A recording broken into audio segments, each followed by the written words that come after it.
My name is Angie Bell, and I'm Associate Vice Chancellor for Research and Policy Analysis at the University System of Georgia. And James is one of my colleagues within the system who works at the Carl Vinson Institute of Government as a scientific computing professional, which sounds like Star Trek-y or something, but does awesome, amazing stuff that you're going to get to see today. I wanted to sort of set the context for the meat of the presentation that he'll be giving to you, so you know a little bit about our system and about the project that has led to the work that James is going to be showing you.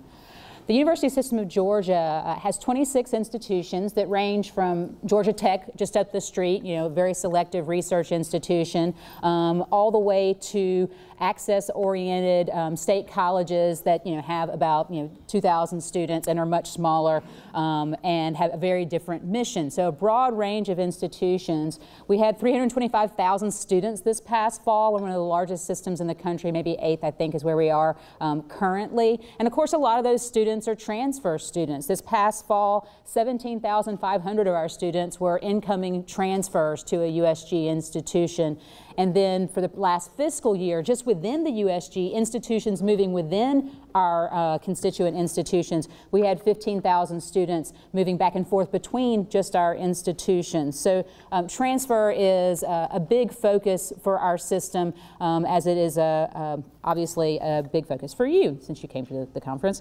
The Board of Regents is a governing board, and so they set broad policy for our 26 institutions, ranging from HR policy to things like transfer policy, admissions policy, et cetera, but then also are responsible for initiatives to promote the mission of the system. So we're highly involved in the college completion work that is so prevalent across the country right now, and of course transfer plays a big role in that. Like institutions and systems across the country, we're really trying to figure out how best to use data to inform those initiatives, to bring our data resources to bear, to help our system leadership make better decisions, to plan better, and then also foster practices that enhance student success. The USG has really robust data. For decades, we've been collecting student-level data twice every term, every single course, every grade, all kinds of information about the courses, completions, financial aid, et cetera. The USG decided to partner with the Carl Vinson Institute of Government, which is how would you describe the Carl Vinson Institute in like a sentence? Nonprofit kind of think tank for local governments and educational systems. Good enough. We partnered with them, choosing to go inside the system to try to find better ways to use those robust data sources that we had to foster better decision making and enhance educational initiatives. And so one of the things we were doing is, like I said, is moving that data from snapshots to longitudinal formats to be able to foster that longitudinal analysis. We wanted to be able to pull in other data sources that are essential to fully understanding what's going on with our students. So, for example, geocoding student addresses so that we're able to do geographic analysis of incoming first-time freshmen as well as transfer students. But then also that geocoding allows us to link up to the census data, and then that provides us a whole host of community variables that have proven in our research to be really, really important to predicting student success, and also to sort of interact with student transfer as it shapes student success. And then we also want to be able to present the data. Our leadership doesn't like looking at huge, vast tables of data like I do, because that's my job. So being able to move our data into compelling and interactive formats to foster their decision making. And then ultimately, of course, which is the cutting edge of what's going on in student success these days, is to utilize these inquiry to build predictive models to shape practice and to intervene with students to foster student success. So from the beginning of this project, we have been really focused on student transfer as an important piece of us understanding how to foster student success in the system. And we presented at a previous transfer NISTS conference the same conference we presented, and we showed some interactive diagrams to show the whole landscape of students moving within the USG. Institutions have always been able to known where their students are coming from, but be able to get a compelling and visual image of the whole transfer ecosystem in the USG has been helpful to institutions. And we've pivoted this project to deploy the tools that we've developed to providing these interactive tools to our institutions to be able to use. So we're not just hoarding them up in the evil Board of Regents system office. We also looked at the stability of transfer. So looking at a particular institution, how stable are their feeder institutions over time, and how stable are the institutions they send students to help foster planning and also with advising. Our system is employed as a means of trying to deliver education more efficiently and more effectively, consolidating institutions, and we've had 9 institutional consolidations since 2013. And so another focus of this project has been earlier on to look at how do consolidations shape transfer patterns in our system. You can imagine that when you merge 2 different institutions, that shapes the likelihood of whether students transfer or not. If all of a sudden the school that they are at now has bachelor's programs and previously it didn't. And then also a lot of work looking at what is the role of transfer in paths to completion and seeing what a prominent role transfer plays in the many paths that our students take to completion. So the work that we're going to be presenting today, all that sort of the pretext, the context for what we're talking about today, is that we've moved from that previous sort of exploratory work and we've added in National Student Clearinghouse data, because obviously we need to know what's going on with the transfer of our students, not just within the USG, but those that are coming to us from outside the USG and moving on to outside the USG after they go to the USG. We've also moved beyond just looking at snapshots of transfer. So, okay, this year, this many students moved between these institutions, to trying to look at this larger longitudinal flow from students entering the USG and then transferring maybe multiple times, and then ultimately either dropping out, completing a credential, or remaining enrolled. As we've been moving forward, we've been trying to look at how transfer affects completion for different groups of students. And so James is going to show you some of the sophisticated statistical models that they've been working with to look at how those things interact, student characteristics and transfer on completion. And then finally, as I mentioned at the beginning, that all of this work is feeding into some ongoing development of predictive models that will be, that we're piloting with institutions to assist students, to assist those schools in identifying students for interventions. So, so the institutions that can afford EAB, we're working for a system-wide model of being able to do predictive analytics to help institutions reach out to students for intervention. And of course, transfer plays an important role in those predictive models. So ultimately, this project that's been going on with the Carl Vinson Institute, it started out as a project to give better data analysis to the system for decision making. It became a project that provides analytical tools to the campus, including information about transfer patterns. And now it's turning into a project where we're seeking to bring everything we know about a student, including their transfer behaviors, to bear in predictive analytics to inform decision making about practices and to actually intervene with individual students. So I will be quiet now and turn it over to James to tell you about the really exciting work that they've been doing. I will preface this presentation that these are select results and these are for a subsample of students. Please don't go out there and say, this person said X, Y, Z. I will deny everything. This is really to highlight ways that we can think about transfers in unique ways that help us understand the pathway to success. That's the ultimate goal. We know that transferring is a viable part of our systems as a large body of movement. So how do we make students more successful regardless of the location that they're at? If you have any questions, you can raise your hand. I'm going to approach this a little bit more like an academic discussion rather than a presentation. So we're going to have 3 bullet points. I'm going to do a brief literature review. By brief, I mean like 1 slide. We're going to talk about individual student pathways. We're going to pivot from our last presentation we have done at this conference to look more individualized instead of more of an organizational perspective. And then we're going to talk about causal impact of transferring out. This is what I think the cool stuff, but I'm a nerd and I type all day in front of a computer. So I'm going to try to talk about this at a very high level, so please don't get mad at me. You will have two takeaways. You will have a random history fact and you will have a random stats fact. So you are welcome for that conversation you'll have at the reception afterwards. So our last presentation, we focused on looking at circular migration plots, which are kind of used by demographers to capture movement around the world.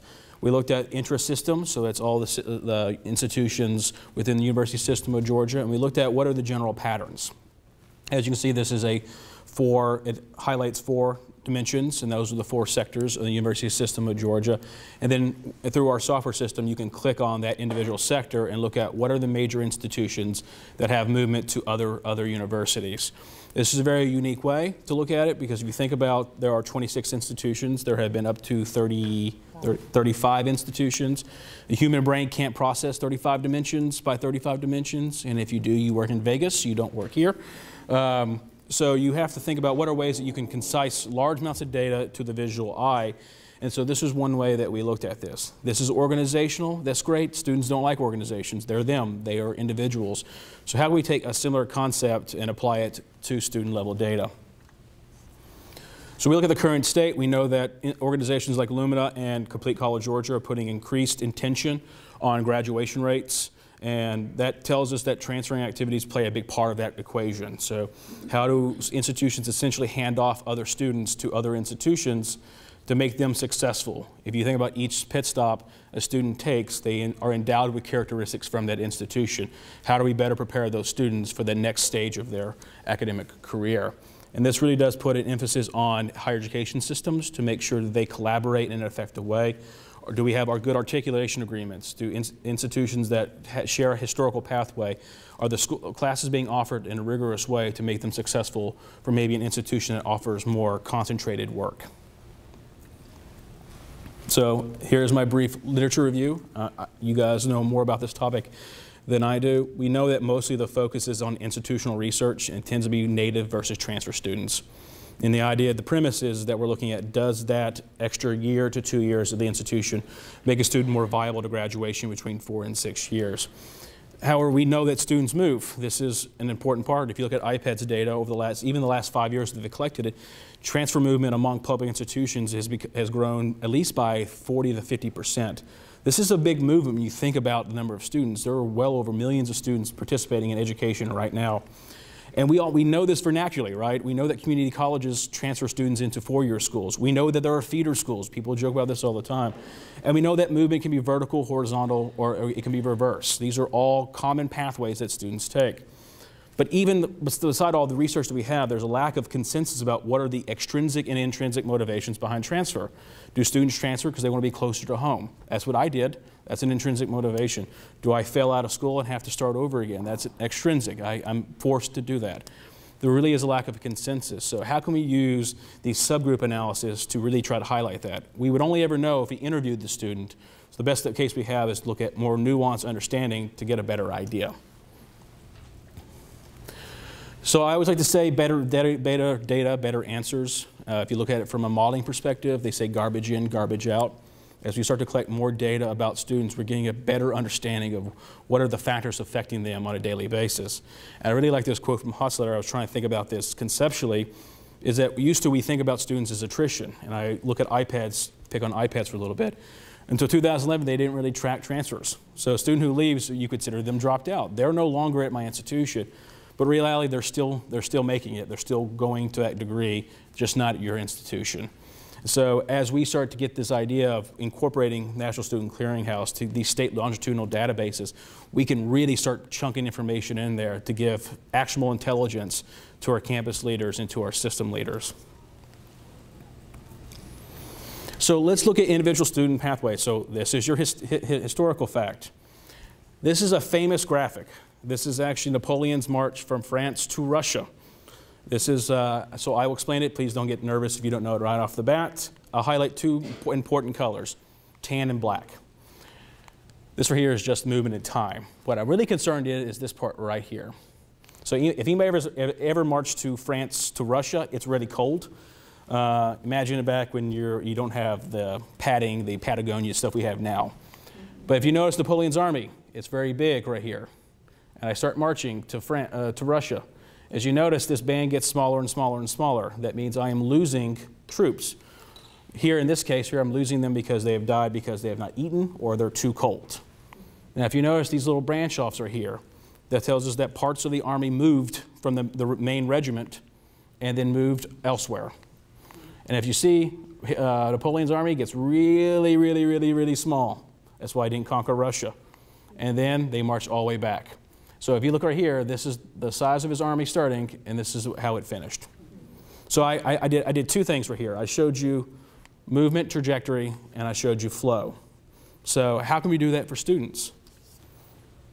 Well, we're going to borrow the idea of a Sankey diagram. If you have seen this, it's commonly very popular in plumbing and energy flows, but we're going to use this for students.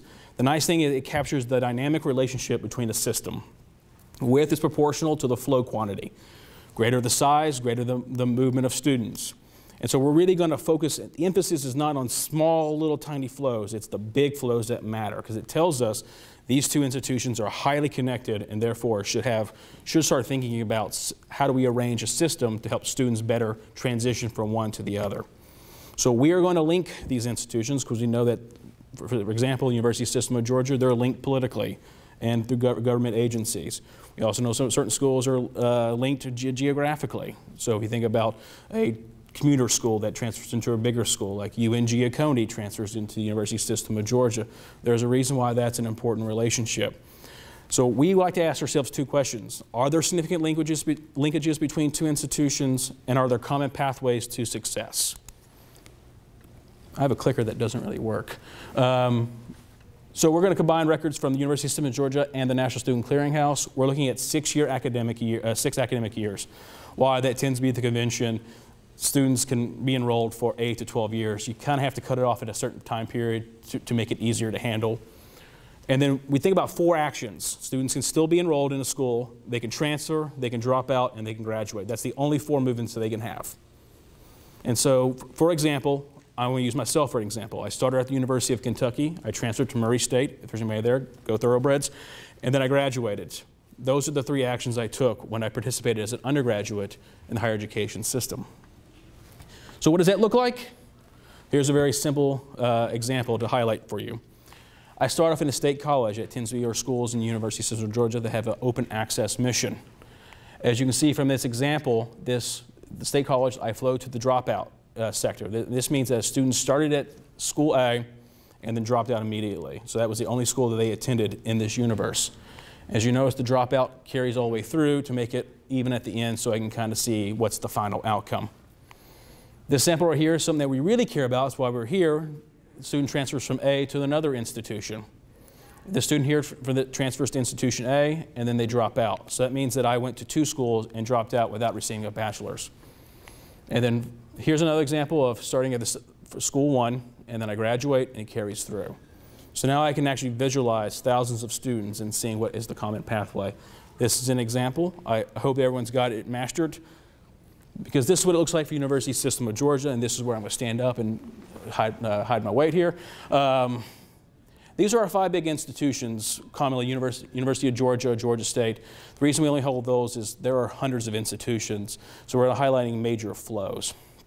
If you notice, the University of Georgia, that's where I'm attending for my PhD, you see that a majority of these students actually go and get their bachelor's. So UGA graduates them within a 6-year time period. I also see that I drop out. So these students start at Georgia and then drop out. And the examples right here is where I start to transfer to another institution. So if I was interested, I might look at University of Georgia. A lot of students do transfer, and then a lot of them actually graduate with a bachelor's. So it highlights that Georgia is an important part of the process. If you think about graduation rates and how we're starting to conceptualize them, giving credit to schools that start off and successfully hand students off to the next institution should get credit for graduation rates because they were part of a successful process. This would highlight that process. Now let's say I'm actually just interested in the final action. I graduated, right? So in this example right here, we see that a majority of students start off at their first institution and then graduate. They make no movement. But as you see, there are a lot of students that transfer once and a lot of students that transfer twice after this right here. And remember, we're suppressing some of these because they only have maybe 1 or 2 flows. So the movement is tremendous. There are well over 7,000 institutions at a given time period. So students really have a lot of options to go for. But I will highlight the one point is a lot of students who start in our major schools will graduate from that institution within 6 years. The same pattern actually holds for dropouts. Students who start with a first institution and drop out of the system completely. And then this will carry through here. But a very interesting thing, and the things that Lumina and Complete College of Georgia are looking at, is what happens when a student does transfer right here. How do we actually enable these students from this period to this period to avoid going here, but instead go to bachelor's? And this would highlight a very good example. If we think about statistics, there are something inherently different about these students and dropout students. It'd be nice if we can actually partition them out and see what makes a student likely to graduate or likely to drop out, since those are 2 governing functions that seem very similar. Now let's look at adult learners. We talk about learners a lot. We tend to think of them as less mobile because they are geographically bound typically, because they have families or they're deep into their careers. We see that the prominent schools are no longer University of Georgia or Georgia State. They tend to attend schools more locally. And it tends to be Kennesaw, it tends to be Gordon State, it tends to be Bainbridge, schools that have a large pool geographically. And we see that a lot of them actually exhibit no other behavior other than dropout, or they actually transfer immediately. If you notice right here and right here, these very small little bandwidths, that's graduating with an associate's or a bachelor's degree. We see that actually adult learners surprisingly do have a lot of movement when you characterize them separately from first-time undergraduate students. And then finally, we want to look at our open access schools. What is the movement and trajectory there? We see a majority of them actually do transfer out and actually or receive associates. Once again, we see the dropout pattern, but the thing I think is very interesting right here is we see a lot of movement from schools to start open access. You know, if you look at the literature, students who are maybe unsure about what school they want to go to attend a school closer to home, get up the academic credentials, and then transfer to a school that helps them get the degree that they want. So we see a lot of movement from students who start off at our open access schools. So why is this important? I just showed you visually something that is basically modeled off pipes and plumbing in your house. Well, this allows administrators and campus leaders to look at very large-scale bird's eye view dynamics in the system. So when we show this to state leaders, they can see, are there significant linkages that we're missing out? We have articulation agreements between the University System of Georgia.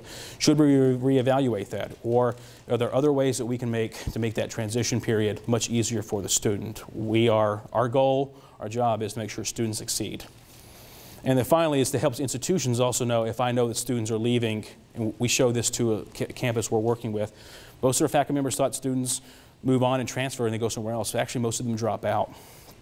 Having that information, it's important because it really does challenge our notions of what happens to a student once they leave. They're not dropped out, they're still moving.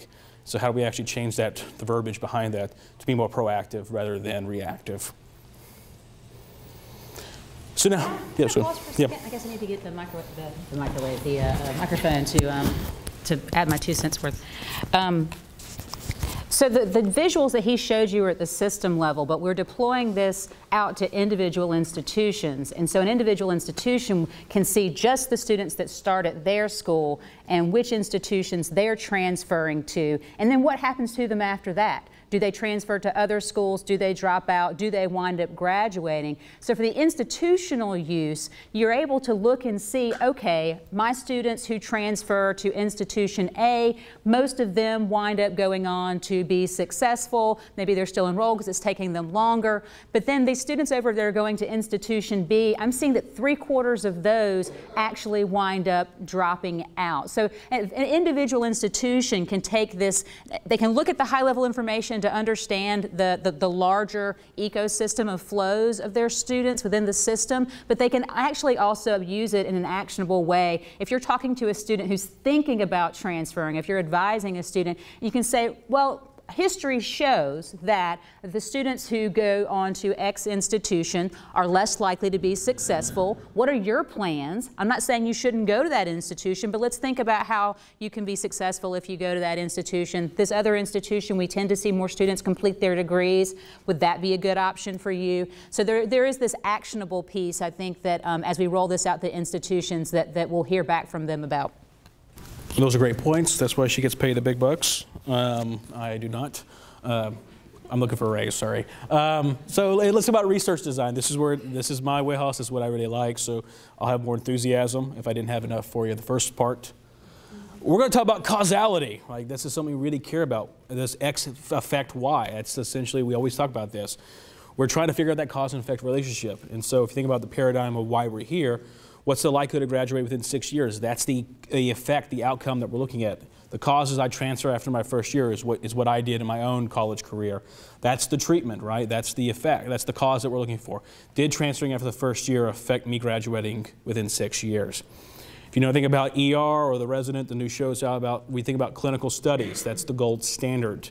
Reason why they're gold standards is nothing more than just randomization. So they randomly pick you to be a part of the trial. And they don't tell you that you're part of the trial, right? They give you a pill and say, this is a wonderful pill, it's going to make you taller. It's not going to make you taller, it's the sugar pill, right? And so we can now look at those differences without thinking about self-selection. And what I mean by that is, there's not something about me, since I'm short, that's going to make me choose to be a part of that treatment, right? So given that I'm short, I want to be taller, so I'll participate in the treatment. They just randomly select, and so the things about me, like my height, would not matter at all. We would just look at the differences between those two groups. This is unfortunately economically, politically, and ethically unavailable to higher education, because you can't tell a student, well, I've randomly selected you into this course that makes a lot of money for your career, and you now are going to take math. That's what I did. You don't make a lot of money as a math teacher or a math professor or whatever. Well, that's not fair, right? How dare you not take away my agency? So we can't do that. So is there an alternative? Okay. Imagine you, okay, you have now matriculated into college. You've decided, I am going to transfer after my first year. I don't like it here, I'm going to go to another school. I live my life, and then there's the outcome that I have, right? Did I graduate? Did I drop out? That's the outcome I have. Well, what's the best way we can do it? Well, we go back in time. We make you live your life again. At the same time, you say, no, I'm not going to transfer. I do love it here. And then there's your outcome. That's the best way to do it, because you are identical to yourself, so I can just measure the two differences. Unfortunately, we don't have the DeLorean, so we cannot do that. We are stuck in the current paradigm, right? That was a bad joke, apparently. So what do? Well, we use what's called quasi-experimental studies. It essentially tells us that we do these cause and effect studies without random assignment. But not looking at the words, let me give you the general overview. We are trying to find your best match. Who is a person who can approximate you so well that we can look at those two differences and say, all right, this is the estimated effect of transferring. So we would find something eerily similar to me and then compare our outcomes. And we call those potential outcomes. And really the red part is what's most important. What might have happened if I didn't have the outcome? So now you've learned your advanced stats for today. You're welcome, history and statistics. So essentially, think about you. I'm finding something eerily similar to you. And we look at those differences, and we call that a treatment effect. So you now understand quasi-experimental studies. And you don't have to go to a PhD like James. You don't have to get a PhD, so, and you probably can just Google it too, so it all works out. So let's look at our study. This is our select results. We're looking at bachelor's degree completion within 6 years. That seems to be a fair time window. Bachelor-seeking first-time undergraduates, and I'll explain a little bit about that in a second, who matriculated between summer 2007, fall 2010. That gives us our 6-year window. There are some sample restrictions that are very, very important. First is that you had to be actively engaged at the end of the academic term for your second year, so you had to be enrolled in the spring or the summer. And you had to be enrolled in a post-secondary education institution in that third year, regardless if you transferred or not. The reason we do that is we want to make sure that they're degree-seeking students. We also know that, you guys know this better than I do, transfers are all over the board. They transfer in the first year, they transfer in the second term, they transfer in the third term, they transfer with 8 credit hours, they transfer with 90 credit hours. It's really hard to pinpoint something when the target oftentimes moves. So we have to be very concise about what we're looking at. So that means that what we're looking at, the treatment effect we're looking at, is transferring out in that third academic year. So leaving when I'm a junior, essentially in the time frame, what's the effect of me graduating in 6 years? Yes? So when you're saying that they have to be enrolled in the fall of their third academic year, do you mean in the third total academic year where they've hit junior status, or just third academic? They started fall 2010, but then don't go back to school for like 2 years. Yes. Do you count those? So yes. So as long as you're in that fall term, so it's not junior status per se. It's we think about your third year. You should be a junior. Credit hours affect that. This is just if I was enrolled in that fall, I'm looking at your outcome 6 years later. Is it? Okay. Yeah. So they could have been a part-time student. Correct. Absolutely. We have 3 sources of data. The University System of Georgia has graciously allowed us to collaborate on this project, so we get to use their robust data.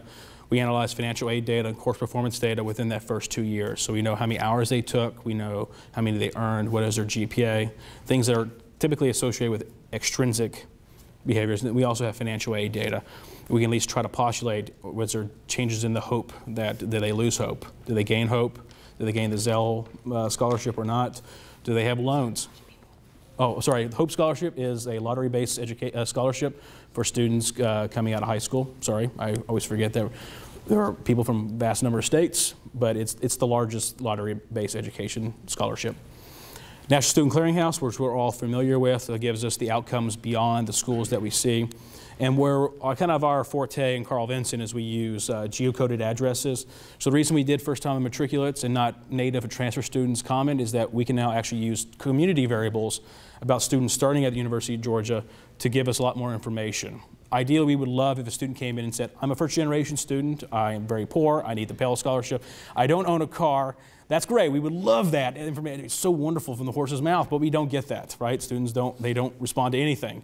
And they don't fill out the FAFSA, which tends to be at least an opportunity that we can proxy for this stuff. But we can add information about their communities. We can say, is this a community with high bachelor's attainment? Do they have a large participation in STEM? How many people own cars? If you think about transportation beyond financial aid, not necessarily giving somebody a Pell Grant, they have to get to school. And how do they get to school? So if I come from a community with less cars, that means I may struggle to get to school, or I may struggle to commute to work, all those other things. So this is your brief methodological statement right here. 2 most popular methods is propensity score matching and intramural variables. I am not doing that. I'm doing a machine learning model. It tends to be very popular. You think about Facebook, you think about Netflix. They crunch all this data. We're going to adopt a similar approach, and we're going to use this. It's called generalized random forest. If you're interested about the method, you love stats, you may talk to me afterwards at the reception. But I'm just going to go ahead and go to select results, if that's okay with you all. So the nice thing about this is that we can now start conditioning treatment effects on, when I say condition, I mean given that I have this. So this is actually the effect of transferring on graduation given that you have loans. And this is arranged in quartiles, 10%, 20%, 30%, 40%, up to 100%. We see that the black line tells us the average quantile treatment effect. It is flat. So in this random subsample that we actually use, this means that loans have no change in the treatment effect, regardless of how much loans you have. So a student who had $500 in loans, or a student who had $50,000 in loans, it doesn't really change the effect of transferring as they move. As you notice on the left-hand side, it's negative. So that means that a student who did transfer after their second year has a penalty from graduating within 6 years. It means that transfer had an adverse effect on graduation within 6 years. And this means that this is flat across the board. The blue lines tell us our measure of confidence. How confident are we in that result? As you notice, the top blue line borders this other black line, which is 0. Anytime you see 0, it means that transfer had no effect. It basically meant a wash. Students were likely to graduate without treatment or not. So if I were the non-statistical person in the room, I would say the slide shows us that transfer has a negative effect on all of these students' likelihood of graduating. And then going from left to right is increasing the amount of loans that they have. Right. And we see that students who have more loans aren't any more likely to be negatively affected by transfer than those who have smaller amounts of loans. Yep, got it. All right. That's why she gets paid. Yeah, that's why she gets paid more money than I do, and it's not even, it's my model. So let's look at cumulative GPA. We often think that students who have better GPAs are more likely to succeed regardless of where they're at. This highlights a different picture, okay? So we look at the black line, we see that it kind of dips down a little bit and then flattens out. This tells us that students in the lower end of the GPA distribution have a less of a negative penalty, so they're less adversely affected by transferring, whereas students with higher GPAs go across the board. The nice thing is that I can't tell you that exact answer, but I can at least go to the literature eventually and look at it and say, is this something that conforms to reality?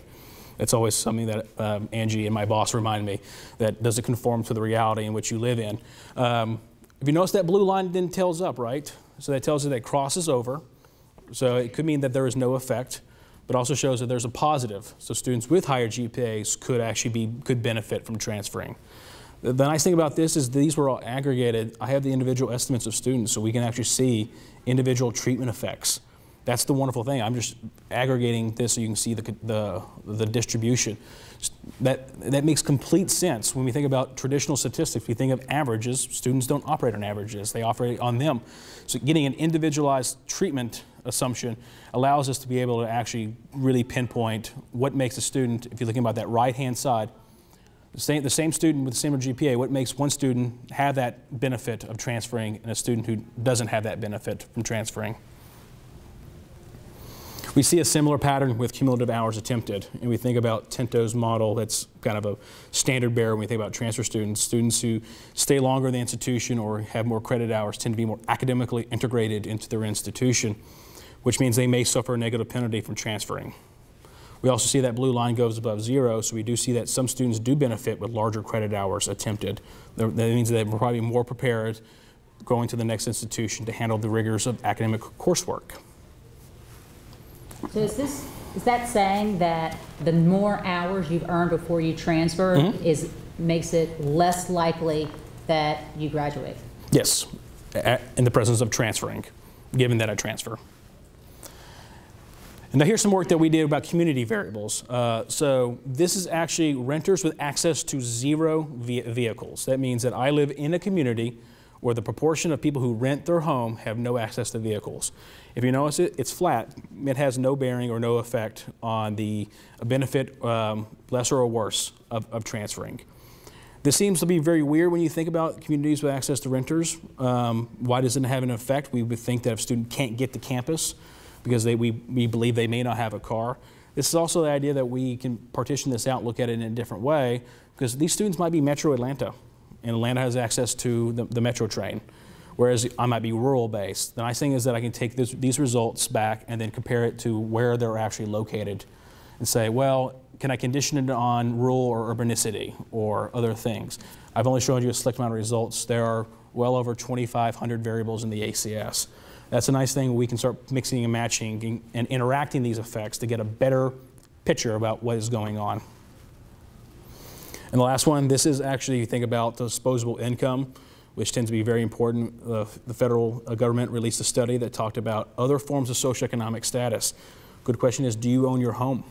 If you think about that, is that gives you access to lines of credit. It means your family tends to be more stable. And that tends to be something that you carry with you when you go to college. Well, this is just one of the sample of variables. I chose randomly the percentage. There's well over different percentages in the ACS. But this is for people who live in communities where the renters have to pay 35 to about 40% of their household income to gross rent. So that means that 35% of my earnings go to paying rent to live. We see that it has no effect on the treatment effect. So it tells me that regardless of where the community you live in, high renters with this here, tells us that it doesn't really change the impact of you transferring. Now there's also one that's 40 to 45%, 50, 55%. So we can play with these variables and get a better idea of what's going on. So what? That's the question always asked me, because I tend to play with these things and I really enjoy them, but I sometimes forget that I have to explain to people why this actually matters. Well, this actually gives us the idea we can actually then start looking at individualized treatments. We can look at aggregate measures. We can look at subgroup analysis to really get an idea. As a student leaves my institution, are they geared for success? And if they're not geared for success, what are the policies and practices I can do to target to make them more successful? I can tell you if they transfer, that's a predictive model, right? But students do transfer. So getting a better idea about these subgroup analysis can really help us understand. Are females more likely to be successful if they transfer from my institution to the next? Or students with 30 credit hours earned, are they more likely to succeed?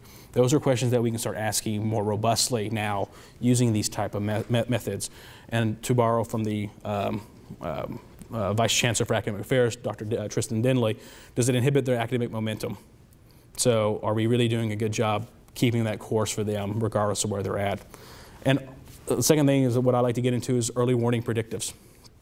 It's great that this is retroactive, but can we predict what happens tomorrow, right? So if you know a student's going to struggle, can we use that information to do an intervention early instead of waiting till after it happens? That's the real goal. That's really what we want. We want Netflix to tell us what movie we'd like instead of having to search for it. Can we do that with students? And this is the first step of many steps to try to get to that outcome.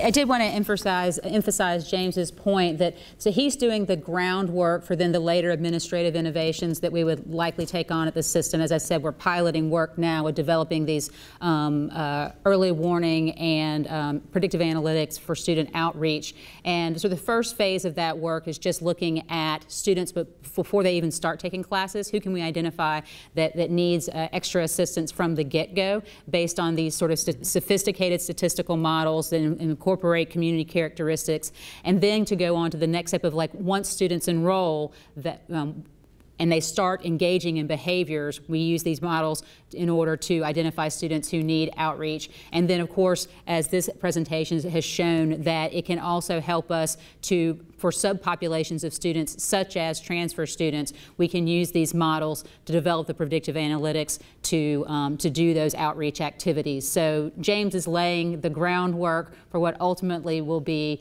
implementation at our campuses of outreach based on these sophisticated models that he's developed. So yes, now I'll turn it over to questions from the group. Or complaints. Or observations, yes. This is terrific. I have an observation. Would you go back a few slides, please? Okay, that's fine. Any one of those, please. Okay. I'm now wearing the hat of somebody who's really interested in data, but I'm not a sophisticated reader of graphs. Perfect. What would happen if you relabeled that, instead of saying the effect of transferring on graduation 5%, yada, yada, yada, if you told me what I'm looking for, is there no effect? If the label of the graphic were to tell the answer rather than having me have to cull it out. Can we have you help us prepare for our next presentation?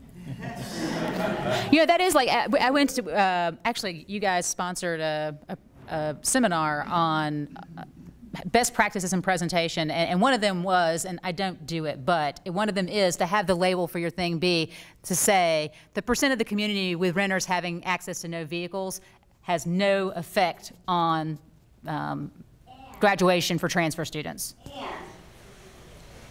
And at least an early version of one of these tables to actually annotate the table showing what each line represents. That would be helpful. You getting all this down? Yeah. All right. Well, ideally that you would put this into a database or something that can be queued up pretty easily. I'm showing you a very static image of something that could be very dynamic in a sense. So I can actually then say, let me look at females. Let me look at females who are from urban areas. Let me look at females where I can adjust the slider to, is there community full of people who own their cars? And then get a much more nuanced picture of this. Also, think about FERPA. I can't give you individual treatments and say, here's our spikes in here. These are just for convenient notation, just to highlight a point, is that transfer affects students individually. And so when we think about aggregates, we tend to wash away individuality. So here we can actually take a more robust picture of that and get a good idea about what are the commonalities in students that do struggle if they leave an institution and go to a next institution. That's all true. I think she just wants us to label our charts. Trust me, this had to be proved to this point. My first title was awful. Let's just go with that. It was pretty bad. Very academic, very copy and paste. It was not good. What's your question? So is the Sankey diagram in some, is that this software package, or is it part of SPS? I've never heard of that. And is the data you're entering all descriptive? There's no predictive analytics there, right? You're just entering what the student actually did on those progression variables? Yeah, so that was a screenshot from we use a software platform called Click, which is a competitor to Tableau. And so we do have conditional buttons that you can click and say what's the difference between patterns between males and females based on race, ethnicity, starting institution. So we do have those filters to mix and match and play around with it. I just looked at screenshots because we were afraid we might have internet, so we could not access that. So it's in Tableau. I was in Click. Click. Which is like Tableau. Yeah. Is Yeah. it as expensive as Tableau? Excuse me? Is it as expensive as Tableau? I don't necessarily know the numbers. I know that we chose that software platform because it was cheaper, but we negotiated a contract. I don't know how that works for your individual institution. The University System of Georgia has been very kind to offer licenses on behalf of this collaboration project to institutions so they can mix and match and play with the information that we're publishing to these apps. But that's something you could research. I'd say any enterprise level system is pretty expensive, but I mean, I argue about $15 for a 6-pack of beer. So we have to, think about what we prioritize sometimes. So to that end, and I apologize, I came in a little late, so maybe you covered this, but I'm trying to understand how this output came to be. And so I'm understanding you use a software program called Clay, which is like Tableau, and I understand Tableau. You're using 3 data ports, the Census Bureau, NSC, and then your own data, I assume.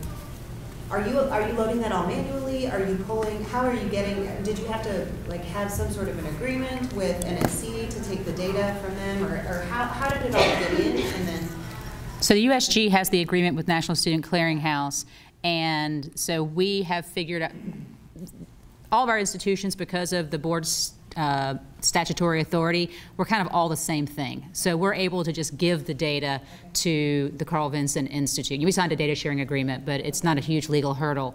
But there are operations in between, because you are dealing with the data in databases and using R, right, as your statistical and management tool. I use SQL too. But SQL and R. okay. Yeah. Thank you. Yes. I have a question about the Sankey diagram. I didn't really see anything on the y-axis or the x-axis. I think you were talking about that this was a just flow over time. So were your points basically at year 4, 5, and 6? Great question.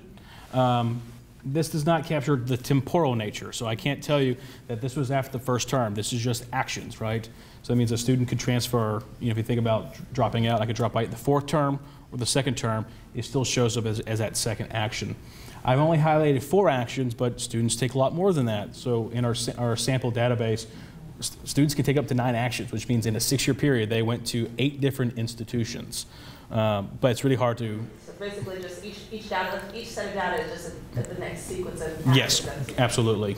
And I have a second question, and it's simple to cover. I'd like to know, when you're actually looking or identifying your comparison group, were there set characteristics that you were looking at to identify the comparison group, or was it a very long list of variables that were helping you figure out? Very good question. Anybody ever see the New York Times graphics, those really cool internet-based graphics you see all the time? You see the one where they try to determine if you vote for Democratic or Republican, and they kind of do those nice trees. Are you male or female? You're more likely to go Democrat, or how much money do you make right here? So that's a general premise of how this works. And we split all your variables up, but we do that thousands of times. And this is how they call it a random forest, because there's a forest of these things, because the individual one's called a tree. So obviously thousands of trees make a forest. But then we try to split at the bottom to look at differences between was I treated or was I not treated, right? To get an idea of how close are those two at the bottom of that tree. So you think about New York Times, you get down to the bottom, you're like, that's nothing like me. I would never vote that way. Well, that would tell that tree didn't really make a good match. And so you do these. It wasn't as simple as just gender or race. No. I just want to know how far you went with that. No. Yeah, I mean, you can Google it, and you're like, oh, that person did not explain that very well. It's the nice thing about open source software like R is that there's a huge community of people that can guide you through this. I did not write the model, I just used it, so I tend to be a wielder of that. But it's fairly intuitive when you think about it. But you do use all those mix and match variables. An idea is that it randomly picks for you, because then I would be biasing my results by choosing what I thought was important. The computer that's what they call it, black box. The computer does it for you, removes you from the equation, which can be scary if you think about it. It's actually really different from traditional academic research, where you say, okay, these are the things in the literature that tell me I should put in as the controls in my research. We have this vast database and let the algorithms work in order to select the characteristics that are predictive. Mm-hmm. Are there questions? Well, thank you very much for your time. We appreciate you coming to see our session.